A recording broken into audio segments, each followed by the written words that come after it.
Hello and welcome to the Botanical Biohacking Podcast. My name is Andrew Miles. Today we're going to talk about neuroregeneration.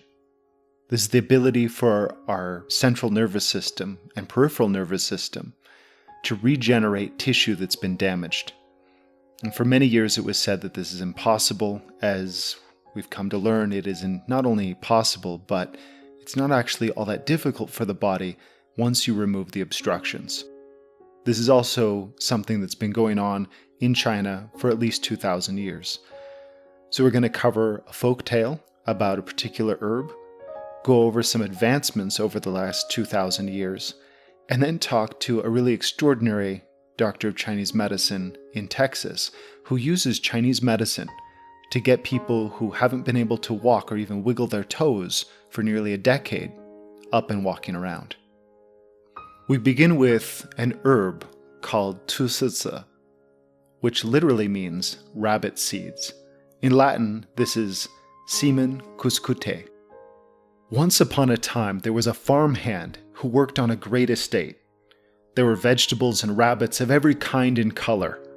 This farmhand's name, I'm going to call him Lenny, because one, he's a farmhand who works with rabbits, and it reminds me of Lenny from John Steinbeck's novel of Mice and Men. Also, in the book of Mice and Men, Lenny accidentally injures a rabbit, and that's exactly what happens in this story too. So we're going to go with Lenny. Originally, there are a lot of names attributed to this guy, but since there's not really a consistent theme, we're calling him Lenny. So Lenny is a strong worker, but a little clumsy and simple. His boss told him that any rabbits which died under his care would be deducted from his salary. This was especially problematic because Lenny was not considered marriage material, but he still needed to care for his parents. So in Chinese society, it's the duty of the son to marry, have kids, and take care of the generation before. This is really spelled out. For Lenny, he's strong of arm but slow of wit, so no woman's going to have him. He has the sole responsibility of taking care of his family. It's heavy on his shoulders. And his father especially needed help because he'd fallen off a horse and become as paralyzed as Christopher Reeve, who incidentally has a foundation which supports people with spinal injuries. Lenny did his best to care for these soft bunny rabbits. One day, he was tasked with making a rabbit fence out of bamboo poles. Because he wasn't a great decision maker, he leaned these poles against the house. The wind started to blow, and soon there was a cascade of bamboo poles falling in the middle of where these rabbits had been eating. The sound scattered the rabbits, but one fell onto a rabbit's spine, breaking it. 我靠, he said, 真倒霉. He poked at the rabbit to get it moving. Only its front legs worked, and it couldn't move its back legs. It was dragging them around pathetically. He looked back and forth. No one had seen this happen, so he grabbed the rabbit and took it to a soybean field to hide it in the underbrush. Later, the manager of the estate took the count of rabbits and discovered that one of them was missing. Lenny started to sweat. He scratched his head and smiled like a submissive ape. It's over here, I think. So Lenny slowly went walking and looking for it.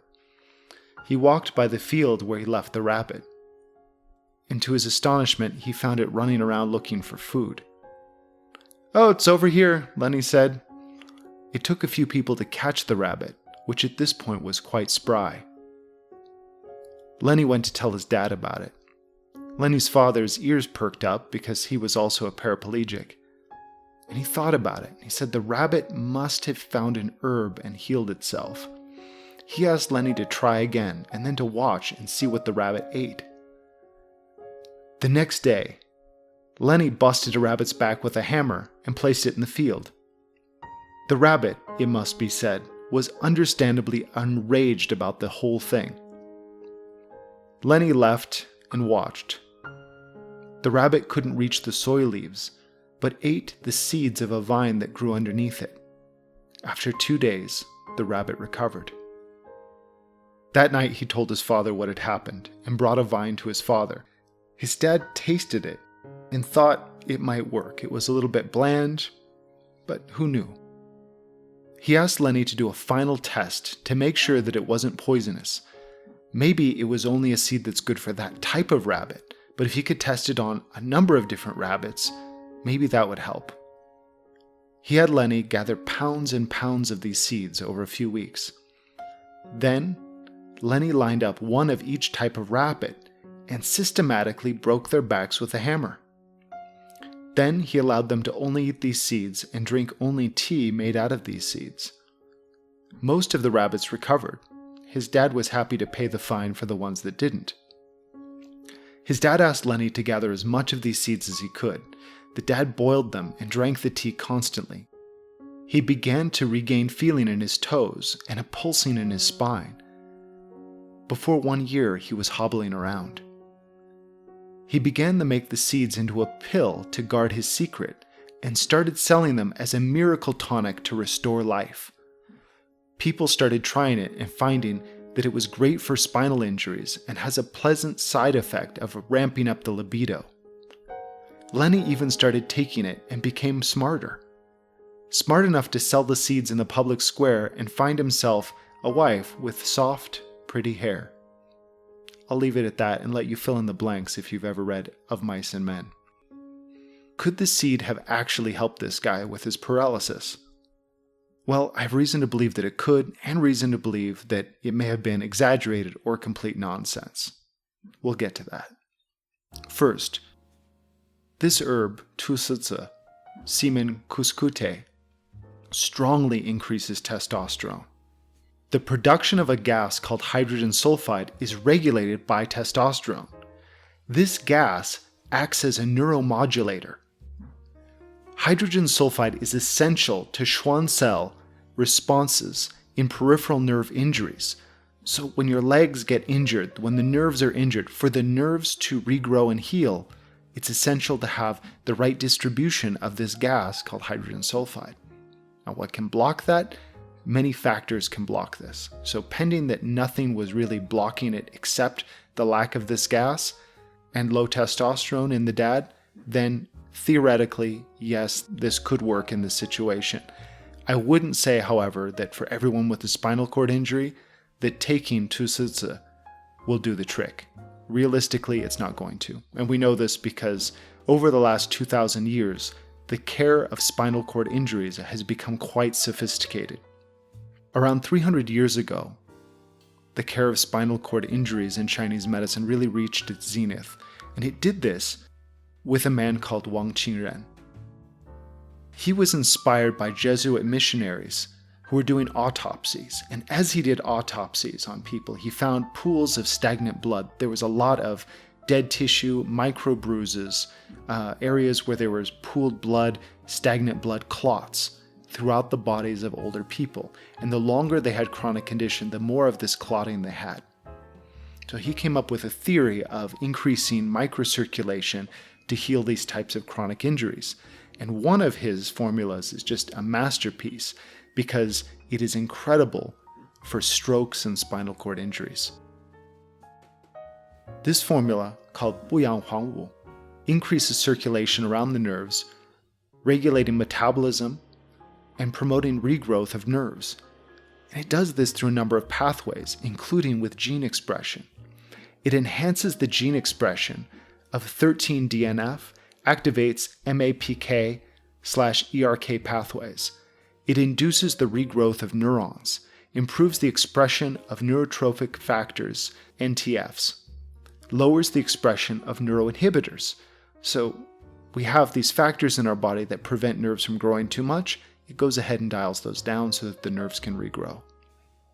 Also, oxidation does quite a bit of damage to nerves, and you get a lot of oxidation with chronic pain and injuries. What this formula does, 不养黄武, is it helps to reduce that oxidative damage. And it does this by increasing your body's ability to produce its own antioxidants. It induces proliferation, migration, and differentiation of neurostem cells. Really, what we're looking at is something that is centuries ahead of its time still in the United States, and yet it was invented hundreds of years ago in the Qing dynasty. If there really is a way to help people who have been paralyzed get back on their feet, then surely people must be doing it in the present. And yeah, that's true. There are incredible doctors doing this in China, but the level of Chinese medicine in the West hasn't been that high until recently. Now we have people who even specialize in this. I've known Dr. Daniel Finley for about 15 years. We had the same teacher, and I'm doing this introduction later on so that he doesn't know I'm saying this. He's exceptionally talented and understated. One time, it was about 10 years ago, I asked him what he'd been up to. He said, "Oh, just doing some activities with my church." Okay, that's pretty vague, so I pushed him and I said, "Oh, you mean like animal sacrifice?" Or he said, "No, we're just helping some people build a house. They're building it, we're just helping them to build it." I said, "Oh, wow, where are you doing that?" Well, we're going to India to do it." Now, if I was helping people build houses in India, that's how I would start most sentences. When people said, "Please pass the salt," I would say, "Oh, you know where salt is really good? In India. I've been helping people build houses in India." But that's not him. He's very understated. And for you martial artists out there, you know how hard it is to hold a horse stance for a long period of time. It takes incredible self-control and willpower. He didn't tell anybody he was working on doing a prolonged horse stance. I was asking him questions about it, and he basically let it slip that he had done this for an hour in a low stance. I was shaking my head, and he said, well, he'd been looking into the central nervous system and the amygdala, and looking at how herbs and meditation affected pain processing. And he was going through this training to better understand what his patients were going through, so that he would know better about how pain processing worked and how to get through plateaus in physical development. So, Dr. Finley didn't do a horse stance in order to get his heart rate low. He did it to help people. He did it silently by waking up hours ahead of everybody else and working on it daily for years, chipping away at it. He does the extraordinary with no chest thumping. He does it with complete gratitude and understatement. Personally, I see myself as a catalyst. I try to bridge between the best of what I can find in life and my friends. Well, my friends, Daniel Finley is a name you should know.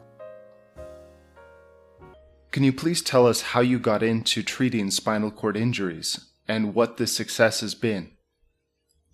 Yeah, so I was originally in an office with just a normal Western medical doctor, massage therapist, chiropractor. It was a whole wellness center. And we had a lady who came there, and she had a spinal cord injury, and she was cervical, which is pretty high level. So she was in a wheelchair with little use of her arms.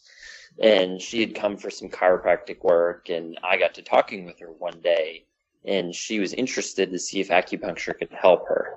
So I looked at, that's not something I had treated before, so I started looking at different options, what I could do, herbal formulas, and came up with a plan for her and started working on her. And I worked on her every week, 3 times a week for about a year. And by the end of that year, she was able to get up in a walker and take steps in that. So at the same time, I've been doing just normal stuff. I've done a lot of infertility and kind of pain and general stuff with acupuncture. But she did so well that everyone she knew who had a spinal cord injury was interested in doing the same thing she did. So after that, I started moving into that field completely, and have really had a lot of success with it. And that's kind of where I'm going to stay for now. That's amazing. So before you said that she was able to get up and kind of move around in a walker. What was her condition like before treatment? So before treatment, she was in a wheelchair, and she could push herself with the wheelchair and had decently strong arm function for a C5 injury. Mm-hmm. But she couldn't stand on her own. She couldn't balance to be able to take steps, and she definitely couldn't lift her leg up. So I would say about 3 months in, she started to be able to push herself up from the chair. And then about 6 months, she was able to hold herself without any bracing or anyone holding her knees or hips or anything. And then about 9 months is when she started taking her first steps. And after about a year, the longest we have recorded was she was able to walk 90 feet in a walker unassisted. Wow, it's incredible. What do you feel is missing in the conventional approach to spinal cord injuries? Obviously, people do kind of miracles with surgery, but then after that, the wiring's connected, but still, it seems like something isn't firing. Yeah, I think there's a real problem with knowing how to treat functional problems in kind of the medical system we're used to. So it's incredible with structural problems or with emergency situations, but something that's really functional, like nerve function or how to walk, is something that's a struggle because you have to work with a living, changing, breathing ecosystem and not just override it like you would in a surgery situation or a medication. So the tools you have to work with the body, and they can't take over for it and just make it do something or make it walk again. And that's where Chinese medicine, acupuncture is so valuable, because it is working on functional problems and dealing and really trying to influence a living system. Makes a lot of sense. How has it affected some of the other patients who came based on the example with this first patient who you were mentioning? So after her, I started kind of learning about the spinal cord injury world because I didn't know much about it. And I found that the most important thing for them was actually getting bowel and bladder function back. So much more than walking. So while I had a lot of success with her for walking, it took a long time. It was expensive. It was long. And for quality of life, having the bowel and bladder would have been much more practical and useful. So after seeing her, I moved into doing bowel and bladder. And that's been, I have 7 now completely documented successful cases of people of different level of injury and different years after their injury of being able to get that back when they hadn't had it before, doing acupuncture and herbs. Wow. So right now, if I'm hearing you correctly, out of spinal cord injuries, your real niche is helping people with bladder and bowel function, because out of the 7 cases that you've had where you've worked on them, it's been a slam dunk in all 7 cases. So that's kind of a niche that you're going toward. Is that correct? Yeah, that's it. That's what I've kind of heard from them has been the most valuable thing, and that's what I've gotten the best results with. Because I've had some other patients for walking that all made improvements and they got stronger and better. But even after working 6-9 months, there still wasn't much of a change as far as what they could do day to day. I see. So I've really moved into that because that's something that affects someone's life 7-8 times a day. Where they no longer have to have a caretaker or family member cath them or do a bowel program in the morning. That they can basically live with a lot more dignity. They have the sensations, so they know when they have to go to the bathroom, and then be able to do that on their own instead of having someone else do it has been a real life changer for a lot of them. Wow. What inspired you to go on and get your PhD in this subject? So I had done the basic acupuncture training, which is a master's for Texas. But was really looking to solidify everything and to take not only the results I was getting, but to really look at them from a research basis. So to say, these are the things that I'm doing, but here's the science, research, everything that goes behind it. So that was kind of the push, and just to add another layer of legitimacy to Chinese medicine and what I'm trying to do. That's interesting. Did you look at herbal pharmacology during this time? Yes, quite a bit. So most of the research was on a very famous formula called Buyang Wang Wu Tang. Is old formula for it was initially used for stroke, but we've kind of adapted it to use for spinal cord injury as well. And I went pretty in depth in pharmacology on the individual herbs, even though there's not a great deal of research on how they all combine together. Can you tell us a bit about how it works? Because for people who are used to, I guess what we might call Western medicine, you don't tend to see people with spinal cord injuries getting up and walking again. It sounds pretty incredible. It sounds even a little bit questionable until you really see how it's working. So could you please explain that to the audience so everybody is aware of what is actually possible? Yeah, so I guess let me explain a little bit of the problem with spinal cord injury and then how the herbs can help it. So one of the biggest problems after the injury is the immune system gets involved and it mounts this huge inflammation response. So the brain and spinal cord are separated from the rest of the body, and they're protected by something called the brain-blood barrier. So it does this on purpose because it doesn't want any sort of virus or bacteria getting in there because it can shut down the whole system. So when you have a spinal cord injury, that system is now open and foreign invaders can get in. So the immune system mounts this huge inflammation response to kill anything that might try to get in there. Mm-hmm. So it's really great for survival, but it's really bad for long-term recovery because it kills a lot of the neurons and the nerve tissue around the injury site. And then if that isn't bad enough, then it starts forming over the injury site, and especially after the surgery, a large amount of scar tissue. Oh. And scar tissue, we tend to think of it as just something that sits there, but it's actually a living thing. So it continues over time to harden and thicken. So the more years that go by, the harder and thicker it gets. And of course, your body does have the ability to break it down, and there's a few different enzymes that have been studied for that. And a lot of it depends on body chemistry. So one of the biggest roadblocks to healing is scar tissue. So the treatment plan for me is to start working on and breaking down the scar tissue so that we create the right environment so the nerves can regrow. So a lot of people go through their whole lives with an injury and they never even get to the chance for that neurogenesis can happen.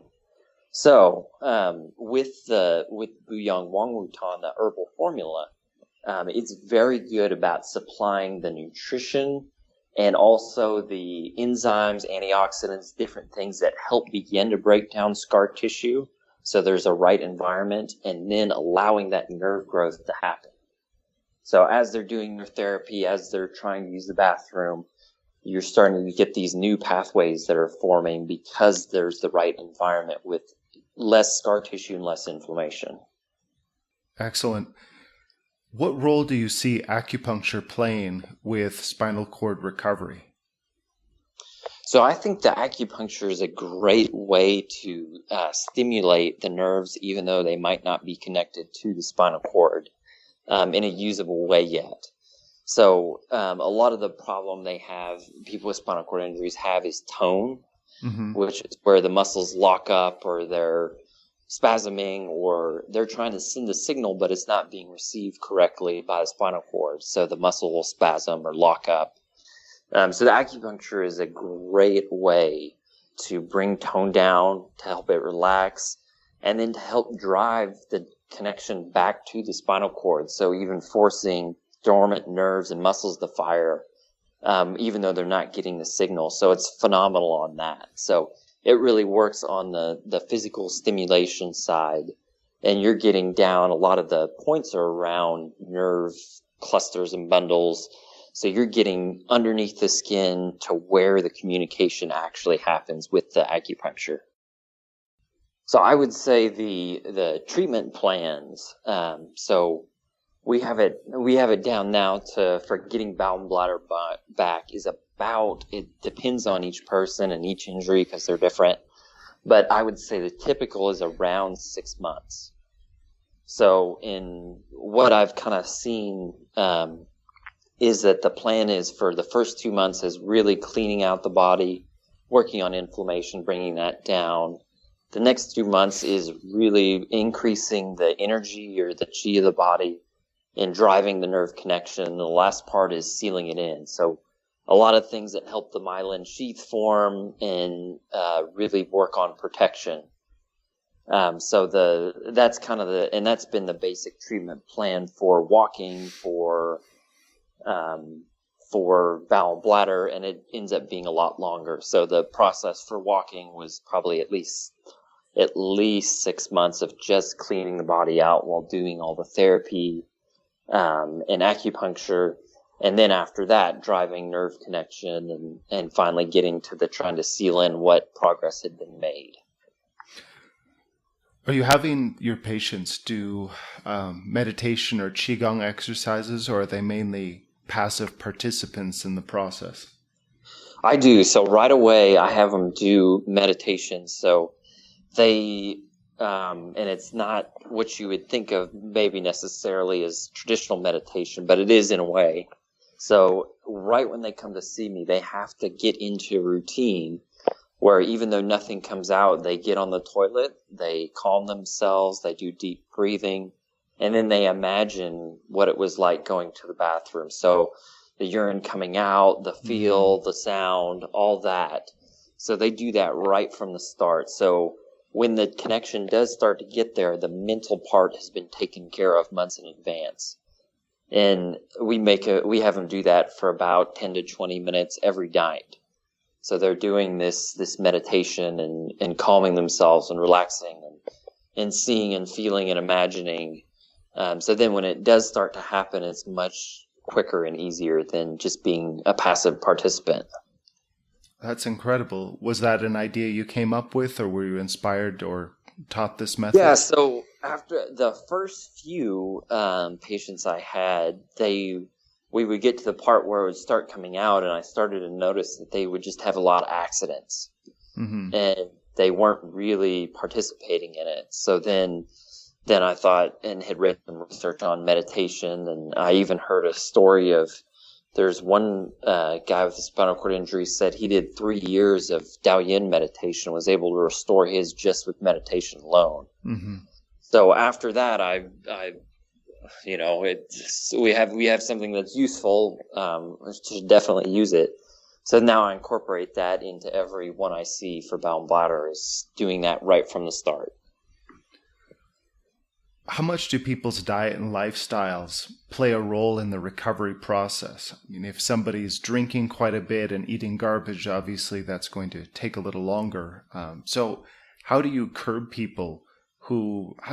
Texans in particular from not eating Texan food? So that's a hard one. It makes a huge difference. So the nerves in Chinese medicine are related to liver and liver function. So the liver, of course, has to clean everything out of the body. So if you're putting toxins in it, that means there's way less resources in order to drive new nerve connection and way less blood available to heal. So I definitely go over that. But I found that people, like you said, especially here, people had a real hard time listening to me. So I now send them before they start. I write orders for blood work, so I get their blood work, and then I send them to a dietitian I know who does a great job, and she has kind of a custom plan, and she goes through not only all the science stuff and what to avoid and not to avoid, but she has a lot of recipes as well. So she makes it a lot easier transition into eating well and eating different, by providing with resources and things that really taste good too. So they're not feeling deprived, like, oh, for the 6-month period, I can't ever do anything. Now for alcohol, that is an absolute no-go on that. So I can't do anything to get around that. Alcohol in itself is damaging to the liver. So I can't have that interfering when I'm trying to spend all this time, and they're spending all that money that they're drinking. And I had one patient who decided they were going to try and test that out, and we just had horrible problems for about 3 months. And I couldn't figure out what it was, and then it finally clicked, and they got off it, and huge changes. So their body almost instantly changed. What are 3 pieces of advice you could give someone out there who's had a spinal cord injury? Maybe they're trying to take care of it at home. What are 3 pieces of advice you could give them in order to just immediately start to improve their quality of living? I would say the first of all, attitude is probably one of the biggest determining factors. And you really see it amplified in a damaged body. So a lot of us can kind of get away with being angry or irritated or dealing with incorrect emotional states, and we don't really notice too much from it. But it's really amplified in an injured body where emotions will have much greater impact because the body's much weaker. So the people who are positive and just have a great mindset about it have made the best recoveries and have been the happiest too. So I had one patient, and I was working on walking with her, and she did great, just took off, was standing, taking steps on her own, and then her progress just shut down, or plateaued, I should say. And I didn't realize at the time, but she was such an angry person. And that anger really started to come out. And I believe it truly stopped or halted her recovery. Because that emotion was so powerful, it was overriding everything we were trying to do. So after that, she only made incremental progress. So didn't advance much beyond that point. And I'm really convinced that the anger played a big part in it. So the first thing I would say is the attitude, and just reading inspirational stories and finding other people who have overcome adversity. That's going to be the first thing that can affect quality of life for sure. The second thing I would say is really get on a good bowel and bladder program. So where they're getting that taken care of and really getting a routine down. So that can become, even though it's uncomfortable or tough sometimes, it really becomes kind of an automated part of the life, and you don't have to worry about it, and your body will get into routine as well, even though it's injured, of, okay, this is the time, this is when I go to the bathroom, I need to hold it here, I need to be calm here. So getting into routine is really important, and then connecting to community. Mm-hmm. So getting around other people who have been through what you've been through, because there's so much that you just can't tell about the injury that has to be experienced. So getting around other people who can help you through that process, and to point out, hey, this was really helpful for me, I did this. We've seen, I'm in a gym or a PT clinic for people with spinal cord injuries and strokes and other neurological problems. And it's almost like a family. Like, we see people come, and that's the best part of their day, is coming here and getting to spend time with other people who know what they're going through.